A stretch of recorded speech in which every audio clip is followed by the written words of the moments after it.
All right, my friends, once again, I welcome all of you. Good afternoon to you, good morning, and good evening from wherever you're watching us. And whether you are joining us from your home, your work, or just sneaking in a quiet moment during lunch, I'm truly grateful to you, whoever is present here. So, friends, it's just after 1 p.m., and I know that how busy your afternoon can be. So, take a moment, just breathe, and give yourself full permission to be right here right now क्योंकि आज का session जो है बहुत ही अच्छा होने वाला है and it is just shift it will being a shift something deep within you.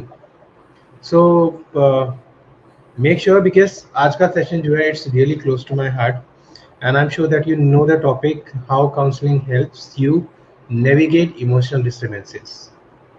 And I couldn't be more thrilled to have Dr. Arpana Soni with us, a gifted homeopath, a family counselor who has been transforming lives with her compassionate, grounded, and powerful approach to emotional wellness. So thank you so much, Dr. Arpana, first of all for being here and accepting the proposal and coming here. Thanks to you Prashant ji, आपके ने इतने wonderful words के लिए और आपने यहाँ invite करने के लिए thank you very much Thanks. And I am feeling So to great. everyone who are watching us right now, stay with us. You might hear something today. वो कहीं ना कहीं you would feel that it puts that puts words to what you've been feeling for a long time and maybe even find your next step forward. So इससे पहले कि मैं stage doctor Arpana को hand over करूं इनके बारे में थोड़ा सा आपको बताना चाहता हूँ. So she is a dedicated healer who bridges homeopathy and emotional therapy to treat not just diseases but the deep rooted emotional stories behind them. She is also a president of Homeopathic Doctors Association Delhi. She is an assistant editor and a founder of Ask Homeopathy and Sony Homeo Clinic. She is a health consultant of Akhil Bharatiya Marwadi Mahila Sansthan. She is also a life member of DHMA. And with a BHMS and PG diploma in counseling and family therapy, she guides individuals, couples, and families, using different in their different issues like chronic illness, emotional struggles, relationship issues, and behavior concerns. And so that's it. And I'll just hand over the stage to her. She will be talking to you for next 30 to 35 minutes, and then we'll have a Q&A, and you can ask your questions. So, Arpana ji, Dr. Arpana, over to you, and thank you. Thank you Prashant.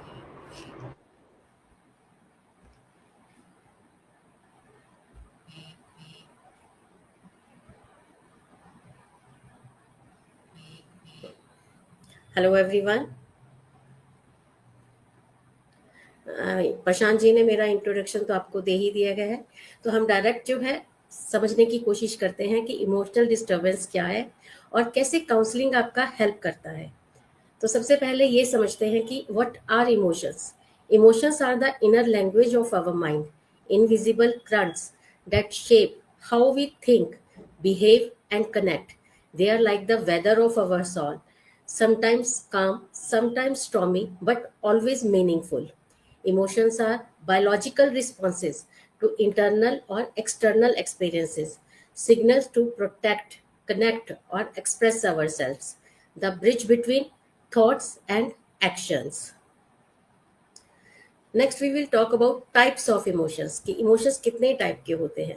There are positive, negative and many more. Let's talk about positive emotions. Happiness और joy, excitement, love, affection, gratitude, hope, relief, these are positive emotions जो हमें बताते हैं कि हम अंदर से कैसा खुश फील कर रहे हैं और हम कैसे एक फॉरगिवनेस की तरफ जाते हैं और कैसे हम लोग अपना ग्रेटिट्यूड शो करते हैं. Then comes negative emotions. They are sadness, fear, डर, एंगर, गुस्सा, जेलसी, किसी से भी ईर्ष्या, गिल्ट, क्षोभ, शेम, शर्म आना, लोनलीनेस, अकेलापन फील करना. देन ओवरवेलमिंग इमोशंस, यानी कि वो इमोशंस जो हम पर बहुत हावी हो जाते हैं. दैट आर एंजाइटी और वरी, बेचैनी या चिंता। पैनिक, एकदम से ऐसा डर आना जिससे आप अपने ऊपर काबू खो देते हैं। कंफ्यूजन, ओवरवेल्म यानी कि हावी होना। कुछ रिएक्टिव इमोशंस भी होते हैं, लाइक फ्रस्ट्रेशन, चिढ़, खीज, इम्पेशंस, धैर्य ना होना, डिस्गस्ट, घृणा करना, इरिटेशन, चिढ़ मचना।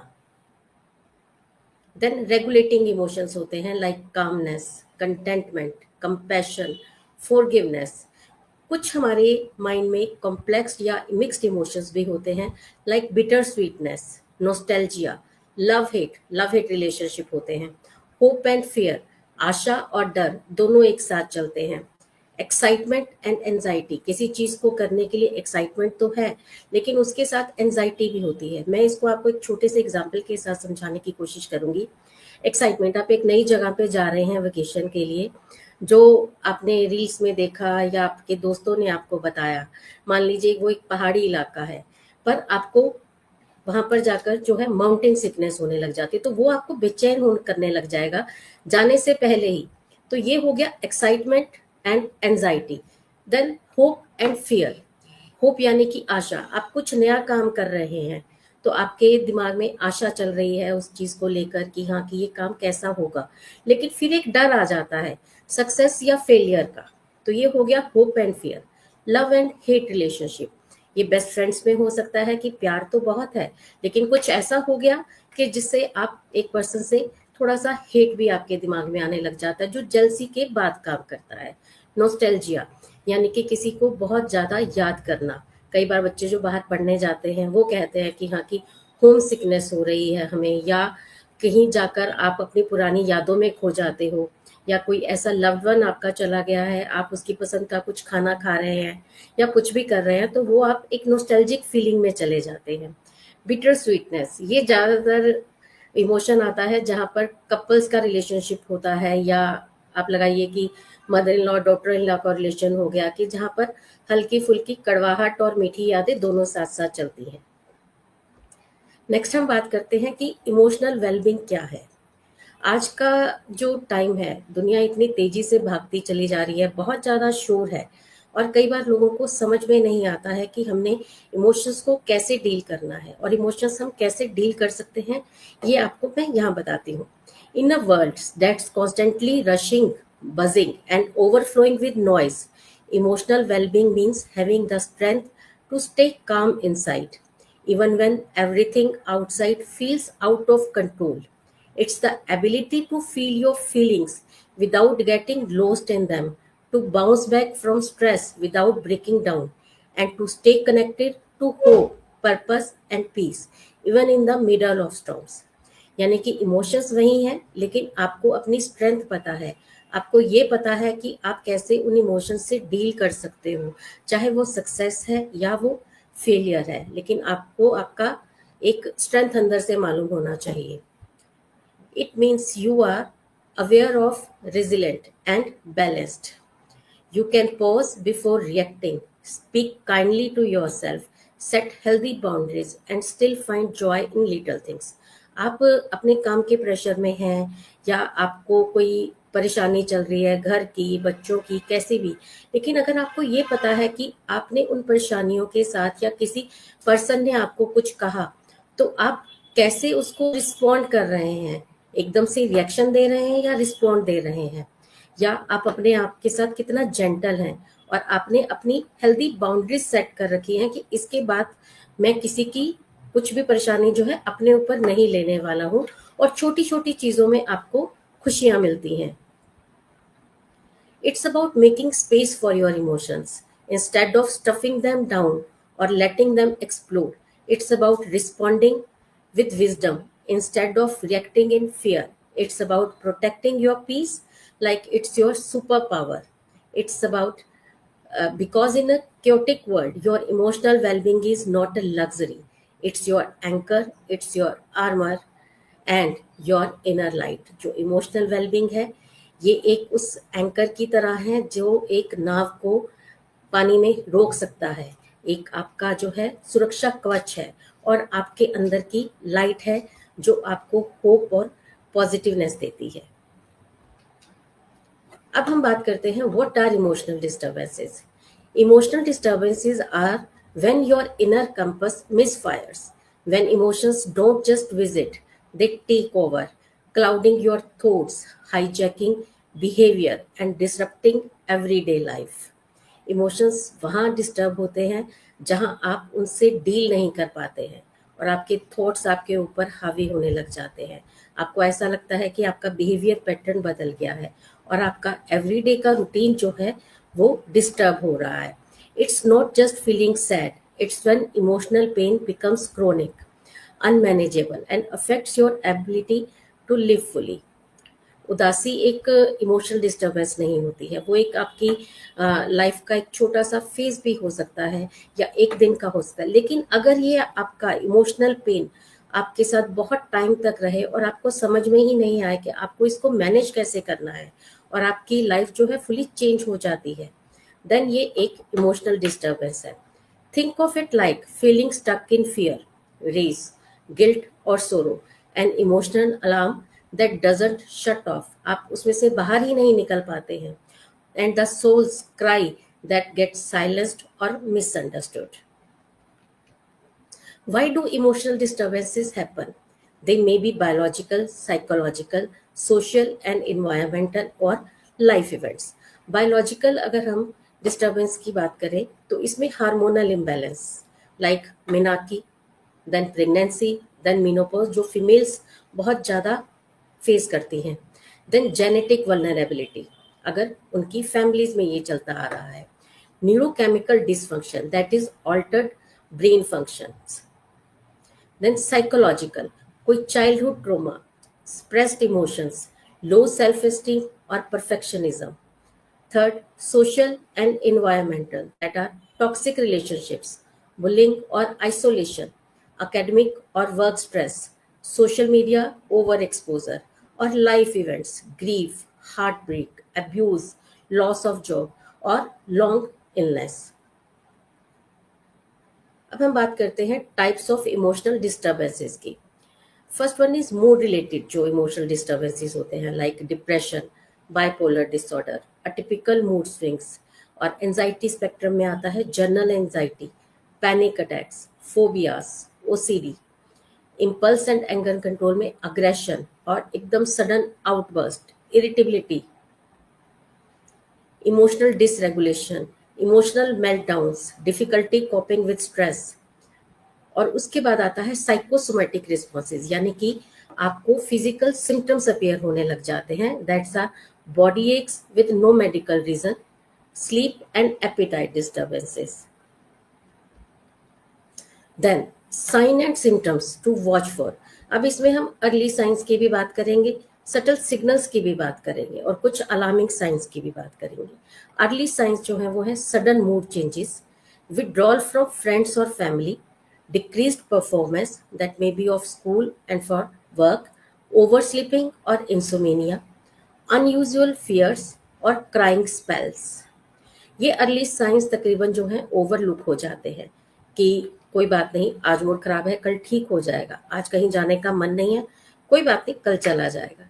तो इस टाइप से ये अर्ली साइंस हमेशा ओवरलुक हो जाते हैं, जबकि इन्हीं पर अगर हम पहले ध्यान दें तो हम लोग अपनी प्रॉब्लम्स को और डिस्टर्बेंसेस को वहीं रोक सकते हैं. देन हम बात करते हैं सटल सिग्नल्स की. Increased irritability, negative self talk यानी कि अपने बारे में गलत बोलना शुरू हो जाना या गलत गलत सोच आने लग जाना कि मैं ही गलत हूँ, मेरी ही सारी गलती है. देन रेस्टलेसनेस और पेसिंग, बहुत ज़्यादा बेचैनी रहना.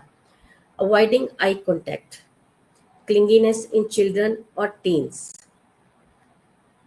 अब बात करते हैं हम अलार्मिंग साइंस की. These need immediate attention and possibly urgent counseling or psychiatric help.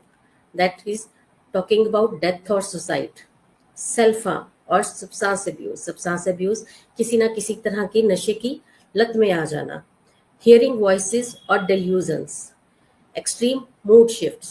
बहुत जल्दी जल्दी मूड शिफ्ट होते हैं, बहुत ज़्यादा खुश होंगे और अगले ही सेकेंड में वो बहुत ज़्यादा गुस्से में आ जाएंगे या बिल्कुल चुप हो जाएंगे. टोटल विथड्रॉल ऑफ अनरिस्पॉन्सिवनेस, आप बुलाते हो लेकिन वो बोलते नहीं हैं, रिस्पॉन्स देना बंद कर देते हैं हर चीज़ के लिए उनको मतलब कई पेशेंट्स में तो हम लोग ये भी देखते हैं कि उनको ठंडे गर्म का भी एहसास होना बंद हो जाता है। They went totally numb, loss of reality और सिवियर पैनिक एपिसोड्स। वो रियलिटी में और में झूठ में फर्क नहीं कर पाते हैं और उनके पैनिक अटैक्स बहुत ज्यादा बढ़ जाते हैं। अब बात करते हैं फेजेस ऑफ इमोशनल डिस्टर्बेंसेस की।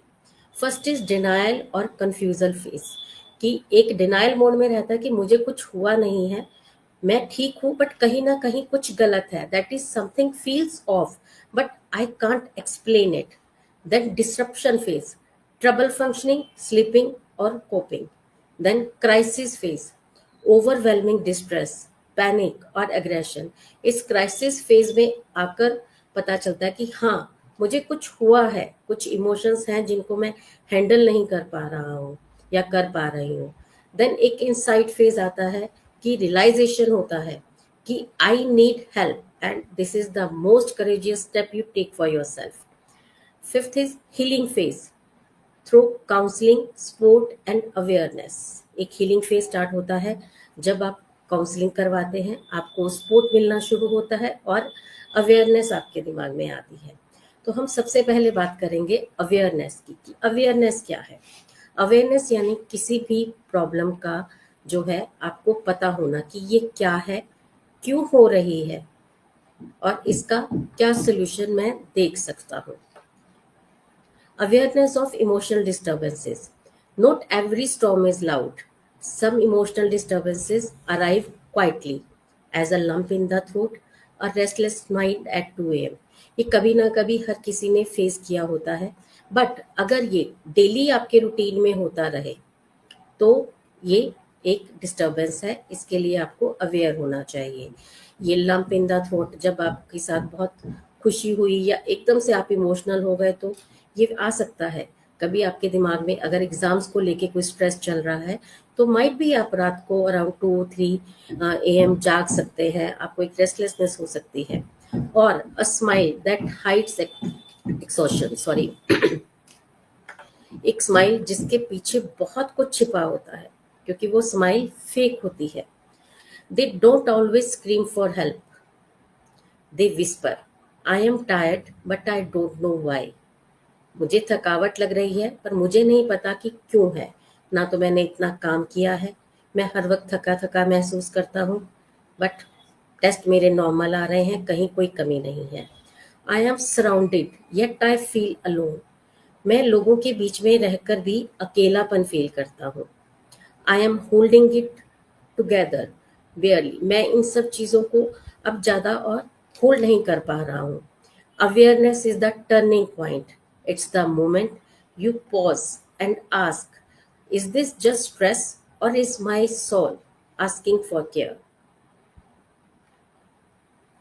When we notice repeated negative thoughts, emotional overreactions, disconnection from others, sleep, appetite, or energy changes, then we give ourselves a gift, the chance to heal with understanding, not judgment.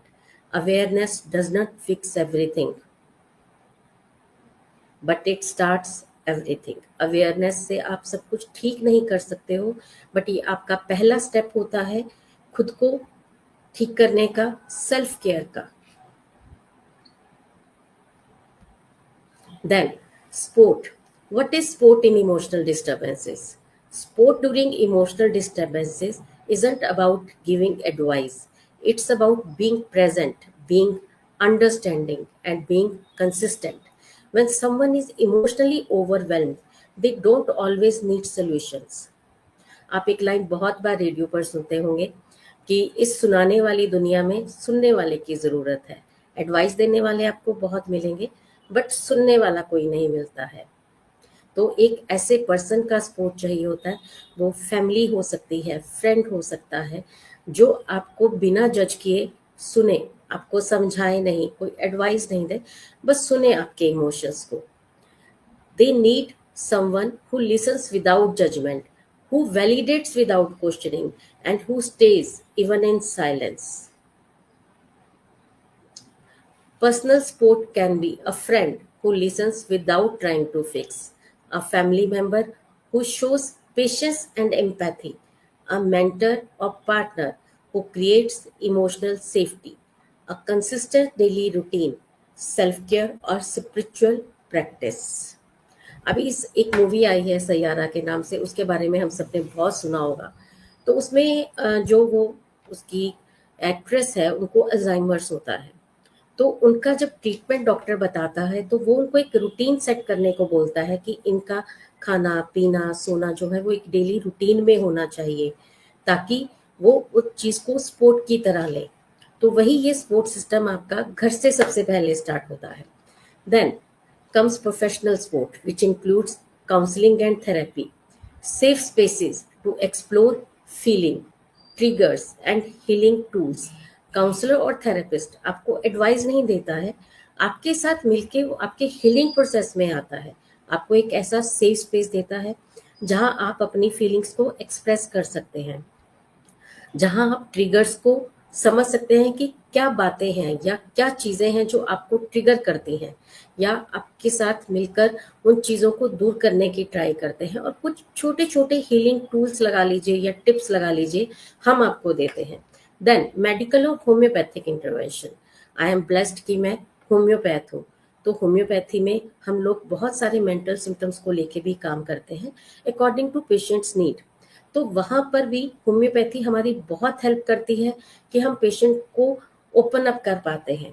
कई बार एक medicine से ही जब वो 3 दिन बाद patients आता है तो बिल्कुल एक डिफरेंट टाइप का पेशेंट होता है, जो बिल्कुल ओपन नहीं हो रहा था, लेकिन उस दिन आके वो अपनी सारी बातें बताता है।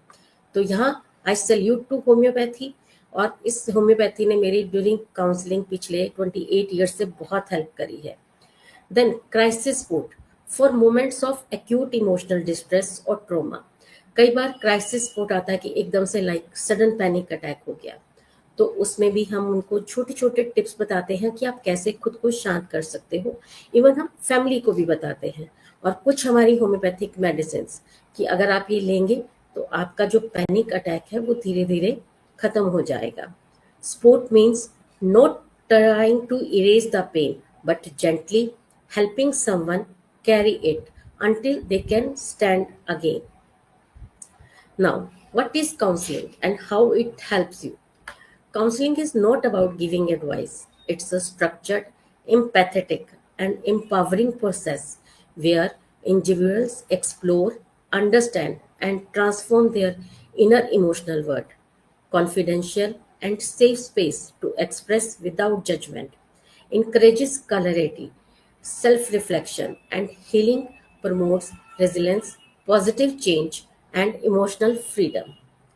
हम जज नहीं करते हैं, हम आपको एक फ्री स्पेस देते हैं जहां आप खुद को एक्सप्रेस कीजिए, जैसा आप खुद को समझ पा रहे हैं, जैसे आप अपने मन में बात करते हैं।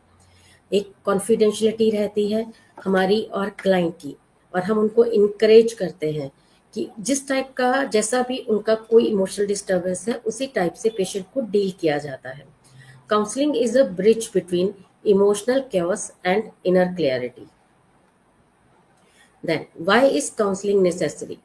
To address emotional and mental health needs, treats a range of disturbances like stress, anxiety, trauma, and burnout. Early intervention prevents escalation, tackles issue before they become chronic. Personal growth and emotional intelligence enhances self-understanding and development. It breaks stigma, normalizes mental health support, and self-care culture. Not all wounds are visible, but counseling helps heal the ones the eyes can't see. हम लोग किसी के emotions को देख नहीं सकते हैं, किसी को देख के पता नहीं चलेगा कि वो बीमार है या नहीं है, या उसके अंदर कुछ ऐसा स्टॉर्म चल रहा है। इसको मैं कई बार तो कई पेशेंट से चक्रवात की तरह हमें नजर आता है कि वो इतनी जल्दी जल्दी अपने इमोशंस में ही शिफ्ट हो जाते हैं। Then, how counseling helps navigate emotional disturbances. Emotional support, a safe, non-judgmental space to release emotions and feel heard. आप जब काउंसलिंग के लिए आते हैं तो वो एक इमोशनल सपोर्ट हम आपको देते हैं, जिससे आपको लगता है कि हाँ, मुझे यहाँ जज नहीं किया जा रहा है, और पेशेंट पीसफुली और कामनेस के साथ हमें अपने इमोशंस को धीरे धीरे एक्सप्रेस करने लग जाता है। अनकवर रूट कॉज, किसी भी प्रॉब्लम का कोई ना कोई रूट ज़रूर होता है। तो सबसे पहले हम उसके रूट कॉज को पकड़ने की कोशिश करते हैं। कुछ उसके ट्रॉमास को लेके बात होती है कि क्या ट्रिगर क्या कर रहा है, कोई ऐसा स्ट्रेस है या अनरिजॉल्व कन्फ्लिक्ट है, या पास्ट में कुछ ऐसा उसके दिमाग में आ गया जो वो आज तक निकल नहीं पाया है। Develop coping strategies, teaches tools to manage anxiety, depression, anger and grief. कुछ ग्रीफ्स ऐसे होते हैं जो बहुत लंबे समय तक चले जाते हैं, लाइक किसी अगर लव्ड वन को खोना, चाहे वो आपसे दूर चला गया है, चाहे वो उसकी डेथ हो गई है, बट कई लोगों पर ये बहुत ही एक्सट्रीम इफेक्ट डालता है। तो वहाँ पर काउंसलिंग बहुत हेल्प करता है। Empowers you, builds resilience, self awareness and confidence. It's not about fixing you, it's about finding you. हम आप में से आप ही को ढूंढते हैं। And what it provides a safe and supportive environment, total confidentiality, judgment free zone, expression without fear, criticism, or rejection. Healing begins when a person feels heard, not hurried. जल्दबाजी नहीं, आराम से बैठकर जब हम किसी को सुनते हैं तो वो एक अपनापन जो उसको फील होता है, वो बहुत एम्पैथेटिक जो फील करता है, वो उसको हील करने में मदद करता है।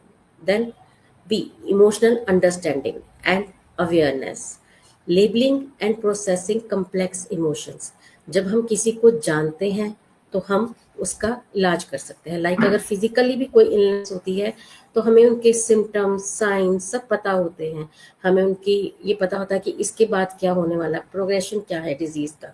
उसी तरीके से जब हम इमोशंस को पकड़ लेते हैं तो हमारे लिए बहुत इजी होता है कि हमने आगे कैसे जो है अपना ट्रीटमेंट प्लान करना है। Finding the why behind inner cures, building emotional vocabulary and insight, guided reflection, narrative therapy and talk work, यानी when you name it you can tame it. Then developing coping skills and emotional tools, strategies to manage stress and emotional overwhelm, CBT tools यानी कि cognitive behaviour therapy,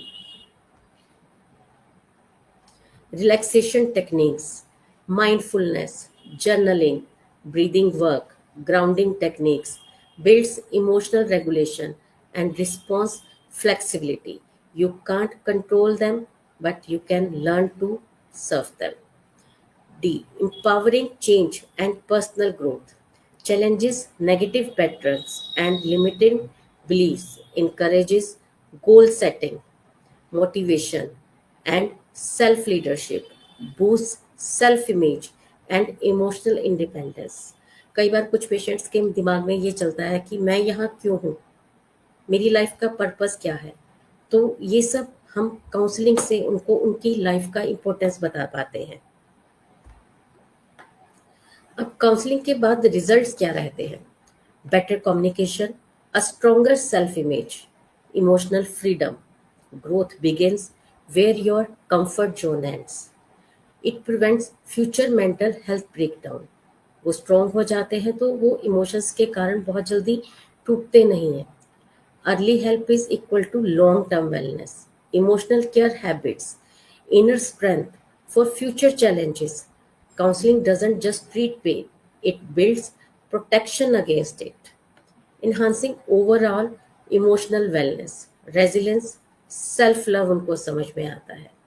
balance, life को कैसे balance करना है, emotionally, mentally, physically, अंदर बाहर, अपने काम की जगह पे और घर पर अपने दोस्तों के साथ वो बैलेंस बना पाते हैं। कम्युनिकेशन इज द की, ये उनको समझ में आता है। Therapy isn't about changing you, it's about becoming who you were meant to be. आप क्या होने के लिए हैं। अब types of counselling according to clients जो है, हमारी काउंसलिंग के टाइप्स जो है चेंज होते चले जाते हैं कि पेशेंट को किस टाइप का ट्रीटमेंट चाहिए, क्या काउंसलिंग चाहिए। तो काउंसलिंग बहुत टाइप का होता है, लाइक मेंटल हेल्थ काउंसलिंग, जहाँ पर बहुत ज़्यादा डिप्रेशन, ट्रॉमा, स्ट्रेस, ग्रीफ, ये सब है। देन करियर काउंसलिंग स्टूडेंट्स के लिए या कॉलेज जो जाने वाले हैं उनके लिए। रिहैबिलिटेशन काउंसलिंग कोई क्रोनिक इलनेस है या कोई डिसेबिलिटी है उसके लिए, लाइक कैंसर पेशेंट्स के लिए होता है rehabilitation counselling. Marriage relationship counsellors for couples, ठीक है, किसी भी टाइप का जो रिलेशनशिप है अगर उसमें कुछ आ रहा है उसको स्ट्रेंथ कैसे दे सकते हो आप, कम्युनिकेशन कैसे बढ़ा सकते हो, कैसे आपस में कनेक्शन रख सकते हो, ठीक है, और रिलेशनशिप्स कैसे अपने और अच्छे कर सकते हो। Substance abuse counselling and school counselling. Methods of counselling की बात करते हैं अब। Cognitive behaviour therapy, that is CBT. CBT helps people understand how their thoughts affect their feeling and behavior.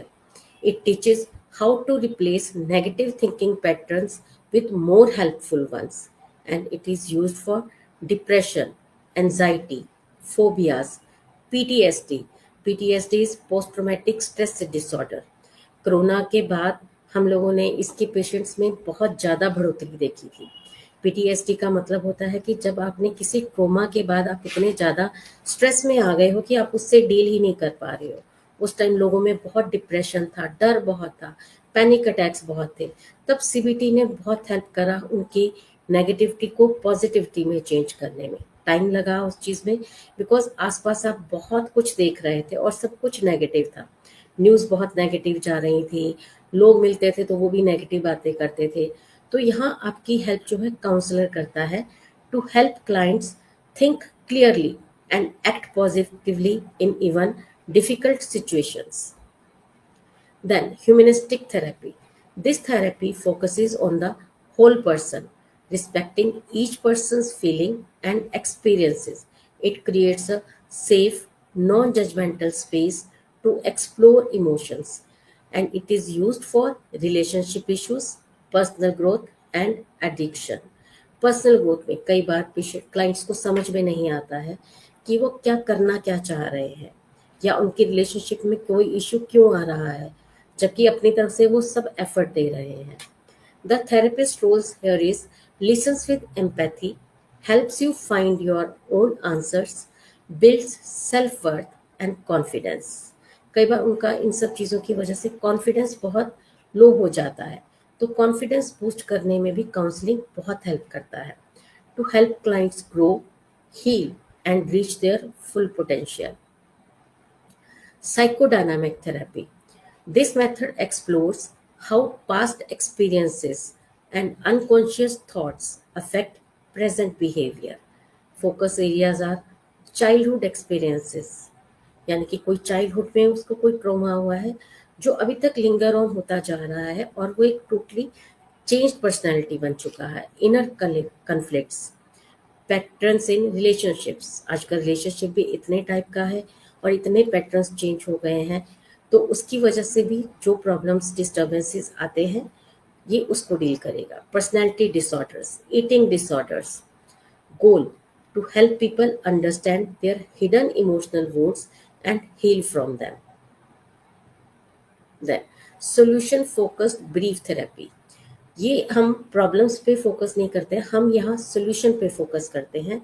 उनकी डिफरेंट सेटिंग्स, लाइक अगर कोई अकेले अपनी थेरेपी के लिए आना चाहता है, उसकी अकेले की प्रॉब्लम है, या कपल्स किसी प्रॉब्लम में चल रहे हैं इमोशनल, लेकिन उनको सोल्यूशन नज़र नहीं आ रहा है, फैमिली में भी होता है, या एम्प्लॉयज़ में अगर ये ऐसा कुछ हो रहा है, तो ये थेरेपी वहाँ सोल्यूशन पे फोकस करती है। Focuses on strengths, set small realistic goals, छोटे छोटे गोल्स उनको बताए जाते हैं।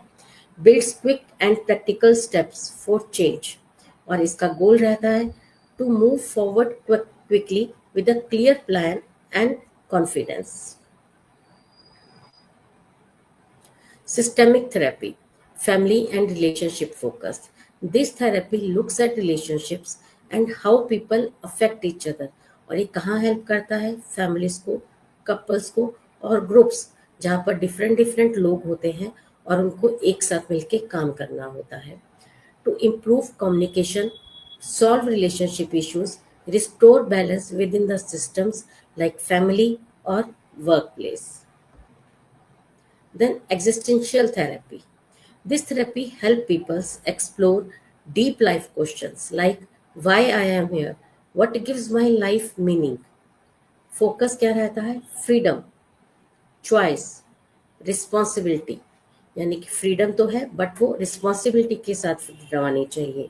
कुछ चॉइस, आप अपनी चॉइस का कुछ करना चाह रहे हैं बट वो रिस्पॉन्सिबिलिटी के साथ ही और रिस्पॉन्सिबल होके करना होगा।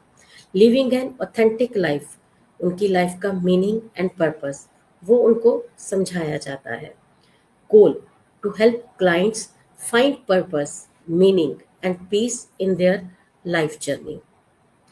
Conclusion: choosing the right approach. Each counseling method serves a different need. CBT for thinking patterns, humanistic for self growth, psychodynamic for past trauma, solution focused for quick results, systemic for relationships, existential for life purpose. A good therapist may combine these methods depending on the client situation. जैसा client हमारे पास आएगा हम accordingly उसको treat करते हैं। Like कई बार क्या होता है, इन्हीं थेरेपीज में से हम कुछ कुछ पॉइंट्स लेके उसको समझाना शुरू करते हैं। समझाना गलत है, यहाँ पर उनके साथ बात करना शुरू करते हैं। कई बार एक सिंपल थेरेपी से काम चलता है, कई बार मिक्स्ड में करना पड़ता है। अब बात करते हैं मिथ्स एंड फैक्ट्स की। क्या क्या इसके मिथ्स हैं और फैक्ट है। सबसे पहला मिथ ये है कि counselling is only for the mentally ill. तो इफेक्ट ये है, it's not for mentally ill persons, it's for anyone facing emotional, relational और life stress. Seeking counselling is a weakness. No, seeking counselling is a courageous step toward healing and self care. अगर आप counselling की तरफ जाते हैं तो ये बताता है कि आप अपने आप की वैल्यू करते हैं, आपको खुद से प्यार है, आप हीलिंग प्रोसेस में जाना चाहते हैं। तो ये एक करेजियस स्टेप है। काउंसलर्स गिव एडवाइस और solutions. No, we don't give advices. हम आपकी अपनी ही इमोशंस की जो एक लगाइए कि बादलों में दब गया था उसको ही हम क्लियर करते हैं। आपके ही इमोशंस को हम क्लियरिटी देते हैं। आप उनको बांट पाते हैं कि मुझे क्या चीज़ परेशान कर रही है, मुझे किस पे फोकस करना है और मैं इसके लिए क्या क्या कर सकता हूँ। ये हम आपसी बातचीत से तय करते हैं। Then counselling takes years. Not every counseling takes years. Many issues are resolved in short term sessions based on needs. Counselling का जो टाइम है वो आपकी प्रॉब्लम पर डिपेंड करता है। कुछ प्रॉब्लम्स ऐसी होती हैं जहाँ पर बहुत जल्दी सोल्यूशन मिल जाता है और पेशेंट बिल्कुल चेंज हो जाता है 3-4 सेशंस में ही। लेकिन कुछ लोग थोड़ा लंबा टाइम लेते हैं। जैसे अगर किसी को पोस्ट ट्रॉमेटिक सिंड्रोम है या उसका चाइल्डहुड ट्रॉमा चल रहा है तो वो जो इतने सालों से है हमें उसको कम टाइम लगेगा। और फिर अगर आप हमारे पास जल्दी आ रहे हैं, स्टार्टिंग में ही आपने अपने आप को पहचान लिया और उसको एक्सेप्ट कर लिया और हमारे पास टाइम से पहुंच रहे हैं तो हमें बहुत कम टाइम लगेगा।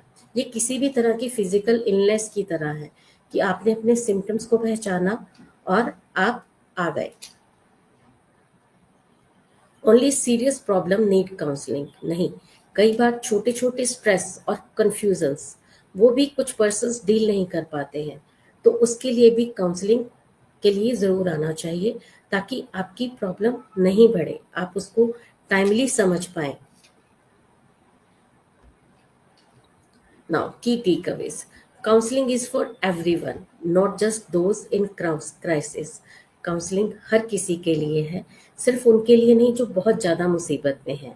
It transforms emotional disturbances into personal breakthroughs. ये आपके इमोशनल डिस्टर्बेंसेस को एकदम चेंज करने में हेल्प करता है ताकि आपकी पर्सनैलिटी जो है वो और ज़्यादा निखर कर आए।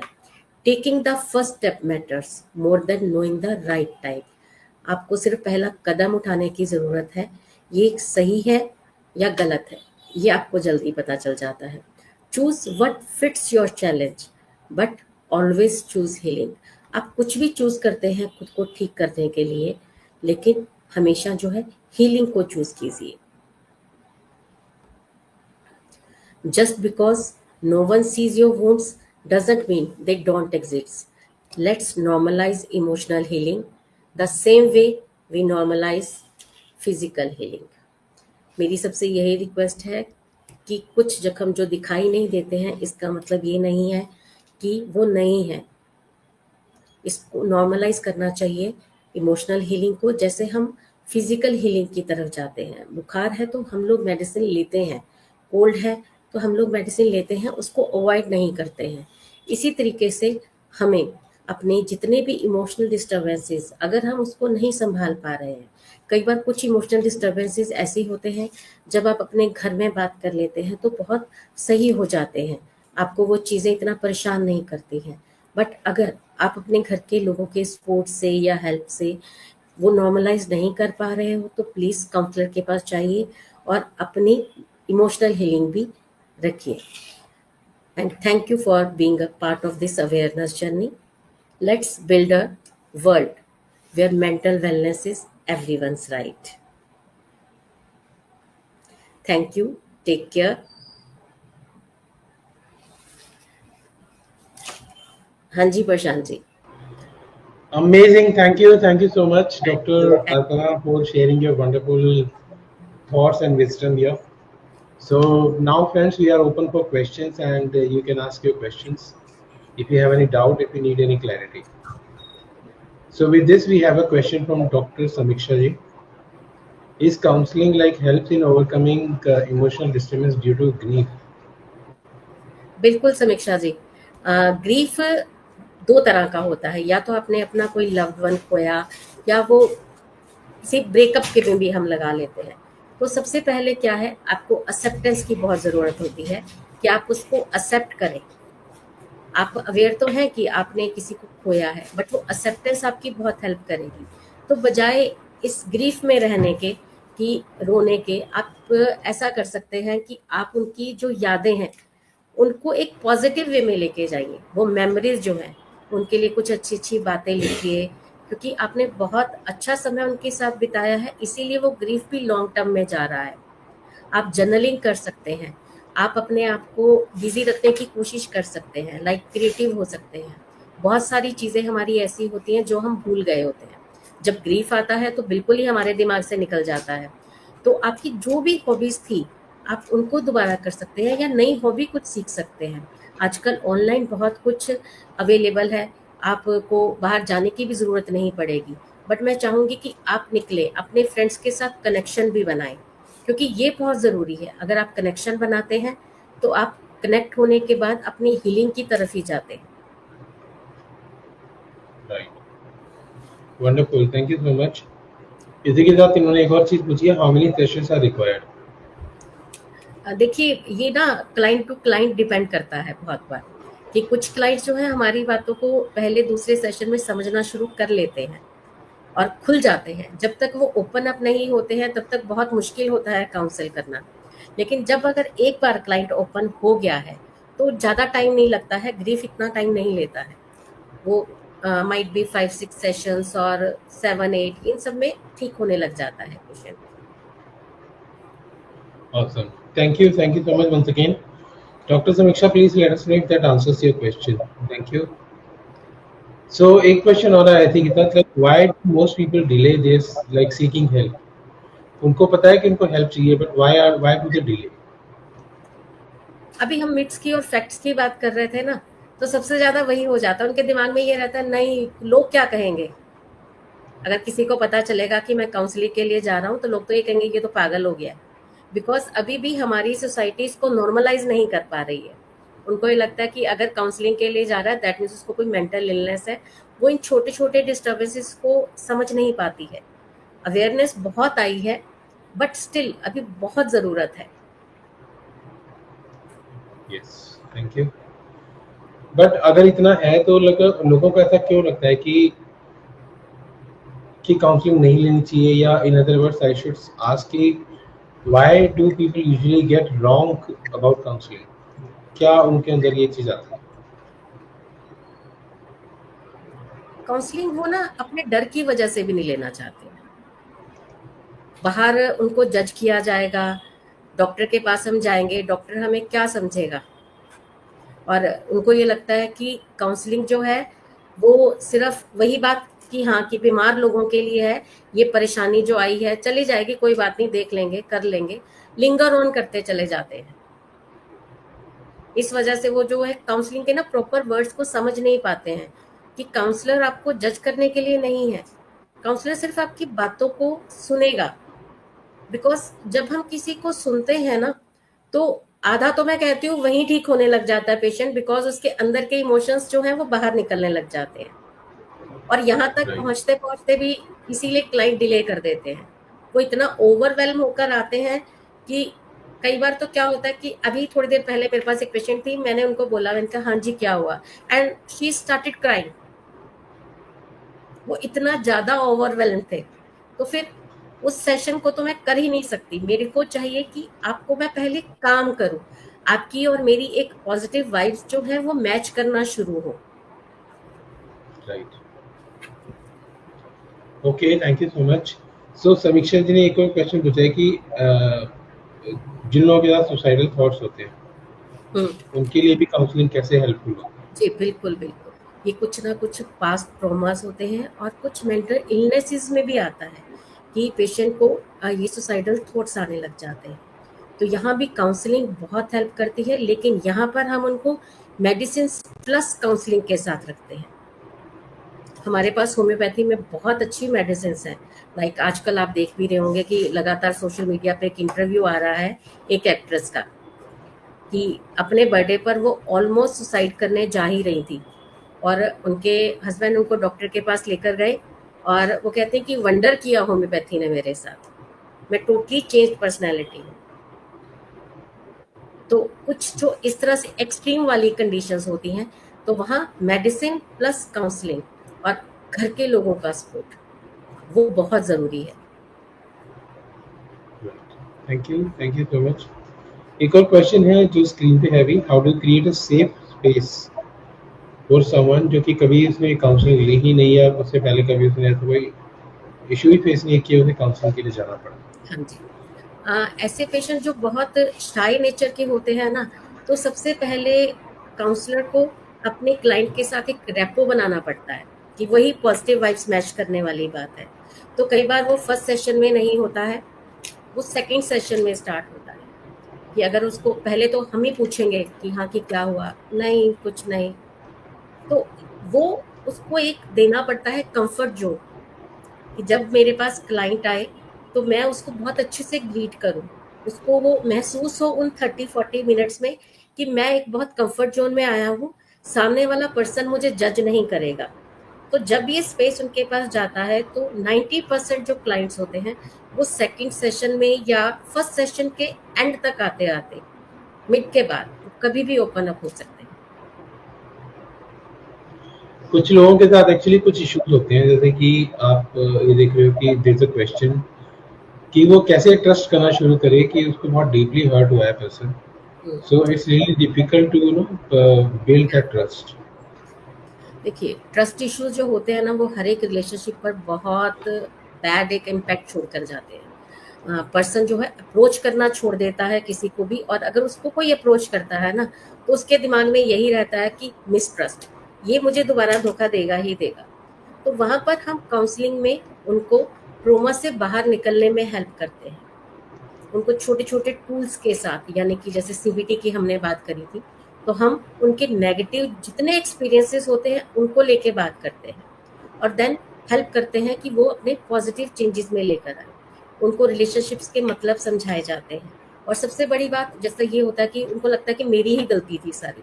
बहुत क्लाइंट्स ऐसे होते हैं जो ये मानते हैं कि मेरी ही गलती थी, तो वहां पर उनको ये समझाया जाता है कि नहीं, आपकी गलती नहीं थी, अपने आप को गलत कहना बंद कीजिए। सबसे पहले जब हम अपने आप को सही समझना शुरू करते हैं तब हम ही आगे बढ़ पाते हैं। तो ये सब जो टूल्स होते हैं छोटे छोटे, ये उनकी हेल्प करते हैं मूव ऑन होने में।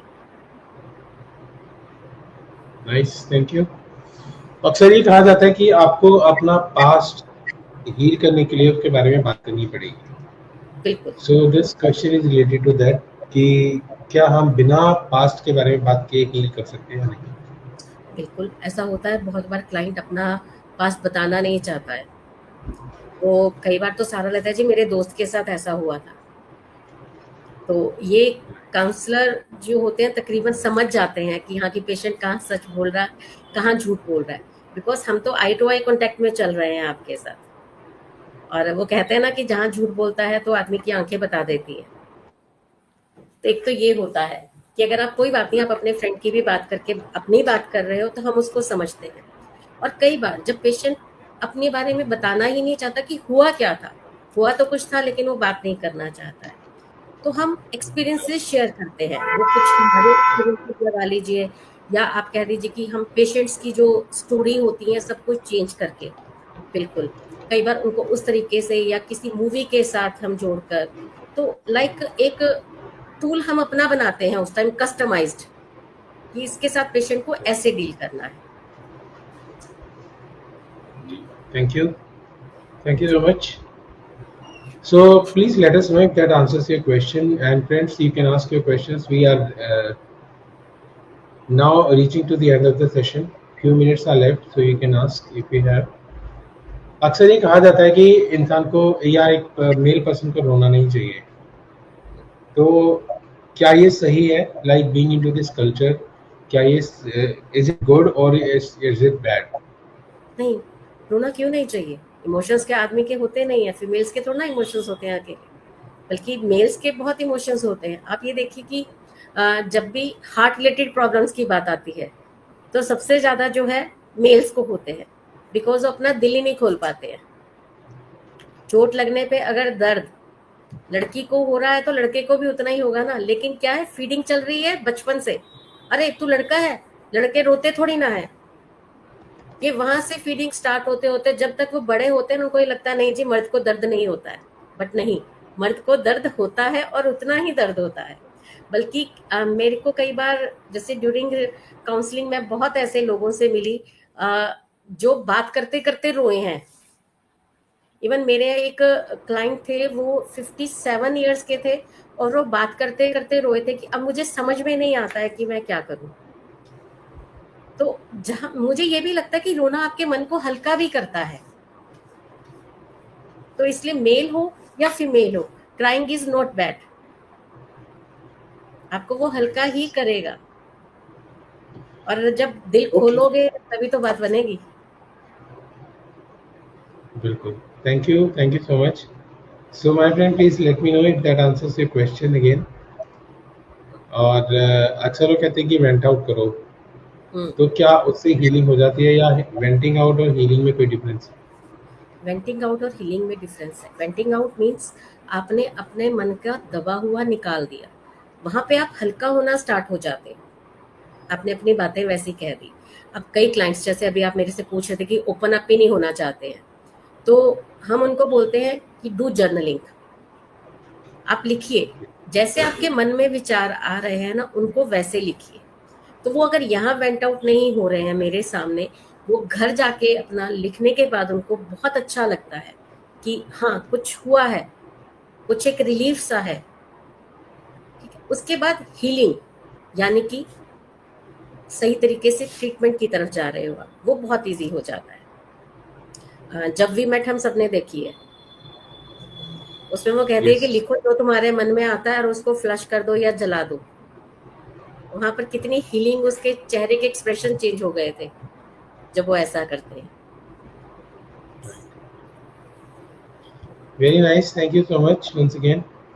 तो अक्सर ये एक चीज और है कि मतलब कोई इजीली इसके लिए तैयार नहीं होता, तो उन लोगों के लिए कुछ बताइए जो अपने किसी क्लोज वन को थोड़ा सा सपोर्ट कर सकते हैं, तो वो मतलब क्या करें उनको सपोर्ट करने के लिए, उनको तैयार करने के लिए काउंसलिंग में जाने के लिए, जहाँ पर एक बंदा मतलब ब्रोकन है और वो तैयार ही नहीं हो रहा है कि नहीं, no one can help him या नो वन सबसे कैन पहले हेल्प तो मी. जी, सबसे पहले तो यही वो हो गया ना कि हम घर से ही स्टार्ट कर रहे हैं, एक फैमिली हो गई या फ्रेंड हो गई है। तो हमने अभी अपनी स्लाइड्स में साइंस की बात करी थी, अगर वो साइंस जैसे खाने पीने का पैटर्न चेंज होना या उदास रहना, अगर वो आपको डेली बेसिस पे नजर आ रहा है ना, तो जरूरी है कि फैमिली और फ्रेंड्स वहीं अलर्ट हो जाए और उसको सपोर्ट देना शुरू करें, एम्पैथी के साथ, विदाउट जज किए और रिएक्शन दिए बिना उनको सुनिए आप। जहाँ आप सुनेंगे ना, वहाँ उनको लगने लगेगा कि नहीं मैं कुछ ठीक कर रहा हूँ, वो अपने आप ही बोलना शुरू कर देते हैं, अच्छा फिर चलते हैं कहीं, सुनते हैं। और जहाँ पर अगर वो आना नहीं चाहते हैं तो एक और ऑप्शन काउंसलर के पास होता है कि फैमिली आई है या कोई फ्रेंड आया है, तो हम उनको छोटी छोटी टेक्निक्स बताते हैं कि ये टेक्निक्स है, आप उनको बताएं। तो इनडायरेक्ट हीलिंग है, बट चाहिए क्या, in the end of the day healing चाहिए हमें, तो वो हीलिंग स्टार्ट हो सकता है। Okay, good, thank you so much once again. तो अक्सर हम कहते हैं कि अगर हमें हील करना है तो हमें माफ करना पड़ेगा, तो क्या हीलिंग बिना फॉरगिवनेस के या माफी के हो सकती है?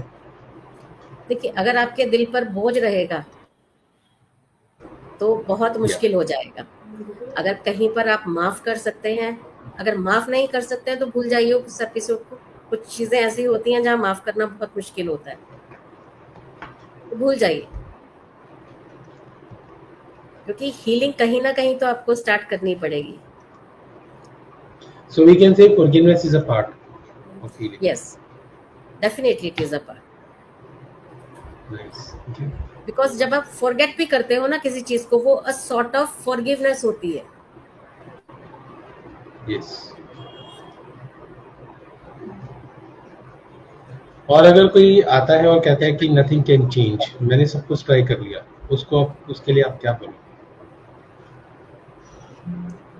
सब कुछ ट्राई कर लिया, लेकिन आपने अभी ना डॉक्टर अल्पना सोनी को ट्राई नहीं करा। आइए, बहुत कुछ है। देखिए, वक्त डेली बदलता है। हम कहें 2 अगस्त 2025 ये दोबारा नहीं आएगा, ये वक्त भी दोबारा नहीं आएगा। आपने बहुत कुछ ट्राई किया है, बट अभी बहुत कुछ बाकी है। इसका मतलब अगर आपका ट्रॉमा हील नहीं हुआ है ना, तो डेट मीन्स बहुत कुछ बाकी है। अभी बहुत कुछ किया जा सकता है। होप, हमेशा एक अच्छी उम्मीद, positive thoughts. Yes, thank you so much once again. So दो तीन क्वेश्चन और बचे हैं मेरे पास, friends, if you have any you can ask. एक है कि अक्सर हम सेल्फ टॉक के बीच में आपने बात की, तो किस तरह की सेल्फ टॉक वो करें ताकि वो उन इमोशनल डिस्टर्बेंसेस से बाहर आना शुरू हो जाए या अपने आप को तैयार कर पाए काउंसलिंग के लिए? सबसे पहले मैं कहूँगी कि सेल्फ टॉक में, जैसा कि जर्नलिंग हमने भी बात करी थी, उससे पहले सेल्फ लव आता है, उससे पहले मी टाइम आता है। सबसे पहले खुद के साथ वक्त बिताना स्टार्ट करो, वो बहुत ज़रूरी है। आप अपने दिन का स्टार्ट कर सकते हैं या रात के टाइम, आप जो भी टाइम आपके लिए फिजिबल है उस टाइम खुद के साथ वक्त बिताना स्टार्ट कीजिए। जब आप खुद के साथ वक्त बिताते हैं तो आप अपने आप को समझना शुरू करते हैं, और जब आप समझते हैं तो खुद से प्यार करते हैं। तो जब आप प्यार करते हैं तो आपको सेल्फ टॉक जो है ना, वो आपके इमोशनल डिस्टर्बेंसेस को वहीं पर समझना शुरू कर देगी। आपको पहली स्टेज में पता चलेगा कि कुछ गड़बड़ है, और आप अपनी गड़बड़ समझ लोगे, बिकॉज आप खुद से प्यार करते हो। राइट। तो कोई ऐसे पॉइंट्स बता सकते हैं, कोई एक दो सेंटेंस बता सकते हैं जो सेल्फ टॉक को करें खुद के लिए, अपने आप को पॉजिटिव कमेंट्स किस तरह की दें? देखिए, हम कहते हैं ना कि हम किसी को दे भी सकते हैं, तो वो दे सकते हैं जो हमारे पास है। सबसे पहली बात तो उसमें आया सेल्फ लव। अगर आप खुद से प्यार ही नहीं करते हो तो आप दूसरे को भी प्यार कभी नहीं दे सकते। सबसे पहले तो यही है कि खुद से प्यार करना सीखिए। सेकंड, अगर कुछ इमोशनली आपको डिस्टर्ब कर रहा है, मान लीजिए आप स्ट्रेस पे हैं, ठीक है, तो पॉजिटिव अफर्मेशंस बहुत सारी हैं। आप उनको बार बार अपने दिमाग में रख नहीं सकते हो, क्योंकि बहुत मुश्किल है। आजकल की लाइफ इतनी भागदौड़ वाली है, मैं कहूँ कि तुम दिन में अपने 5 बार अपने दिमाग में ये चीज़ें रखो तो पॉसिबल नहीं है। उनके लिए क्या है कि आप अपने घर में जगह जगह पे जहाँ आपकी नज़र पड़ती है ना, वहाँ कुछ पॉजिटिव कोट्स लगा के रखें। लाइक आपका स्टडी टेबल हो गया, या आपके बेडरूम की, आपके बेड के बिल्कुल सामने वाली दीवार हो गई, किचन का काउंटर हो गया जहाँ आप काम करते हैं, फ्रिज हो गया, रेफ्रिजरेटर के बाहर आप लगा के रखिए जहाँ आपकी निगाह पड़ेगी। तो वहां जब आप उनको पढ़ेंगे ना, तो आपका नजरिया चेंज होता है जिंदगी को लेके। तो ये बहुत जरूरी है। हम कहते हैं ना, बात नजर की नहीं, बात नजरिए की होती है। थैंक तो यू। जब आप दिन में 3 बार 4 बार उन चीजों को पढ़ेंगे ना, तो आपके ख्यालात आपके लिए भी बदलेंगे, आपकी सराउंडिंग्स के लिए भी बदलेंगे। Very nice, thank you so much.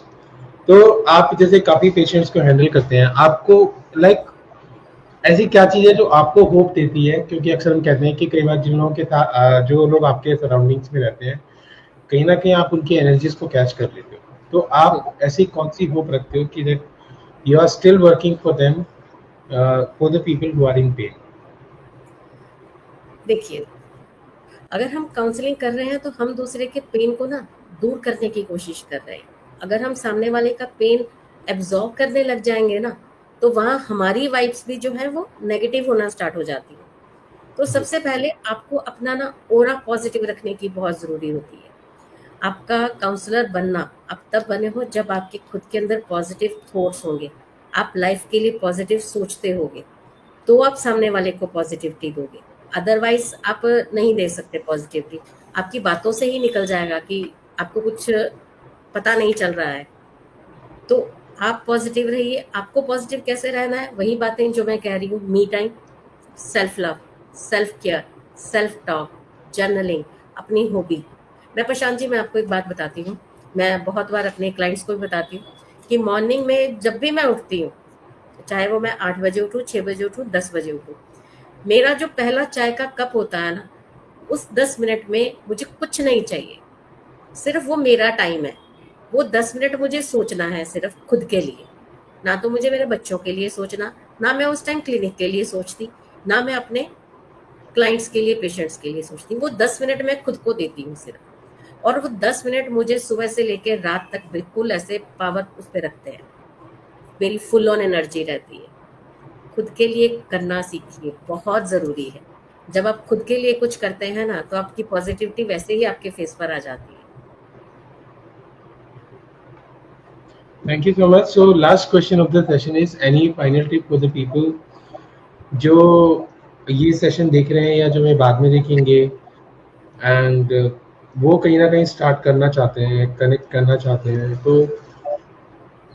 उनके लिए एनी फाइनल टिप और message you want to give? सबसे पहली बात, खुद को समझिए। हम अगर बात करते हैं ना, तो एक 3 A's की बात करते हैं। First is awareness, then acceptance, then act. सबसे पहले अवेयर होइए अपनी सराउंडिंग्स के लिए भी और अपने खुद के लिए भी। देन एक्सेप्ट कीजिए कि आप क्या ढूंढना चाह रहे हैं, आपको जो मिला है वो क्या है। कोई भी, अगर मैं कहती हूँ, अगर आपको फाइनेंशियल परेशानी भी है ना, तो सबसे पहले जब आप उसको एक्सेप्ट करोगे ना, तब आप पैसा कमाने के बारे में सोचना शुरू करोगे। वो एक्ट वहां से स्टार्ट होगा जब आप किसी चीज को एक्सेप्ट कर लोगे। लाइक अभी एक क्वेश्चन था, ग्रीफ वाला ही था, acceptance. Acceptance is the key. जब तक हम कुछ एक्सेप्ट नहीं करते ना, तब तक हम आगे बढ़ ही नहीं पाते। तो एक्सेप्ट करना बहुत जरूरी है। तो मैं अपने सब व्यूअर्स को यही कहूंगी कि इन 3 A's को माइंड में रखें, awareness, acceptance, and act. Wonderful. So now, friends, we have reached to the end of the session, and honestly, with a powerful conversation, it is Thank really an amazing conversation which has been, yeah. And for this, Dr. Arpana Soni, thank you so much for your time, your wisdom, and your presence. The way you explain emotional disturbances, and with such compassion and clarity, I'm sure कहीं ना कहीं लोगों के heart को इसने touch किया है. And to all of you who joined us today, uh, if you are holding a space, you know, and those who watching the replay, I hope that make sure that you take your notes. You have taken your notes. You paused to reflect and allowed yourself to feel seen. Right? और जो लोग doctor Aparna से connect करना चाहते हैं, once the session will be over, I'll mention her details in the description so you can connect with her directly. And if you want to heal yourself, then I think she is the best. So for wonderful words. At the end, I would only say that healing is not about forgetting what hurt you, but it's about remembering who you are beyond your pain. And once again, Dr. Arpana Soni, thank you so much for being here, for accepting the proposal, coming here and enlightening all of us. Thank you very much Prashant ji. मैं एक last में एक बात और करना चाहूंगी कि जो भी सुन रहे हैं या इसको बाद में सुनने वाले हैं, तो सिर्फ एक छोटी सी चीज जरूर याद रखिए, you are the best version of your self. आपसे अच्छा आपके लिए कोई नहीं है। तो जैसे हैं वैसे ही बने रहें और खुश रहें। Thank you so much. So friends, thank you now sir. we end the session with this, and I'll see you next time with a new speaker and a new topic. Till then, stay healthy, take care. Remember that don't just survive, rise. Yes, Stay healthy. Go and rise. Namaste. Okay.